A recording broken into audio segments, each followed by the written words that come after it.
Cheers, and welcome back to Cooking with MoWino.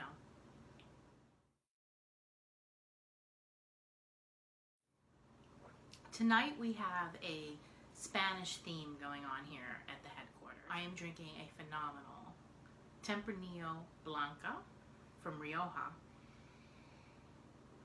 Really quite amazing. The first sip was like, but it's now opened up and its lemony essence is really coming through, and it's really a spectacular wine.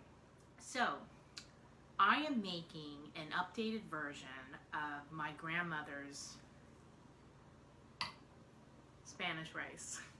I developed this recipe when I was in the height of my commuting days to upstate New York, and I kept a couple of apartments there based on work projects. And when I would get in my apartment, the last thing I wanted to do was go out and find food. So I used to come up with things that I could make that were savory, delicious, and not very difficult to make because I was on a work schedule and I didn't have a lot of pots and pans. So a lot of one dish meals were developed. And this one is in my trusty rice cooker. So we're going to make Spanish rice, all in the rice cooker. So it's one pot. Leave it, forget it, set it and forget it, whatever that phrase is, it's fancy. And here we go. So I have 2 cups of white rice that I have washed and drained. I'm going to put that in. And I have a 1/3 cup of chopped green pepper. Now my grandmother didn't use a rice cooker when she made this, but this is exactly a little bit pretty much how she made it. She always put green pepper and onion. This is an equal parts of chopped onion. And I think one just went flying across the thing. I'm actually using the Vidalia onion because we were Southerners by birth, so we're big on Georgia Vidalia onions. This is 2 cloves of smashed garlic. Now, my grandmother always used garlic powder and onion powder, but we're using fresh garlic. Again, I just started putting this in the rice cooker when I had my New York apartment.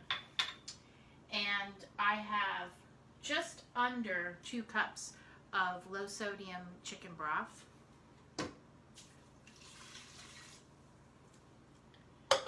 And 1 full can of no salt added diced tomatoes. That she always did. She used a can of tomatoes. I'm going to just give this a little bit of a stir.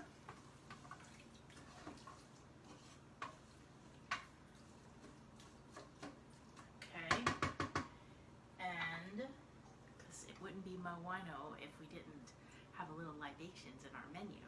Now, even though I'm drinking a Tempranillo Blanca, which normally I would use, however, I have some Spanish sherry, actually a Fino sherry that I didn't finish the other night, so I put it away in a jar to actually save for the next night to sip, but instead I'm going to put it in my rice. So I have a 1/4 cup-ish of beautiful Spanish sherry. That. And I have a bay leaf that's actually got ripped up, so I'm only going to put in half, 2 big pieces, because I don't want to lose these little suckers. So I'm going to give this another stir.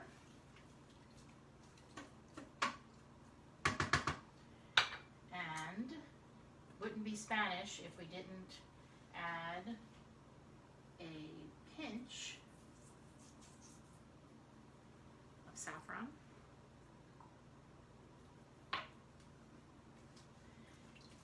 Now I'm going to wait and salt this when it's done because there's a lot of flavors here and we don't want to change the trajectory of their destiny. So here we go. How's that going to be for cookbook comments? The trajectory of their destiny.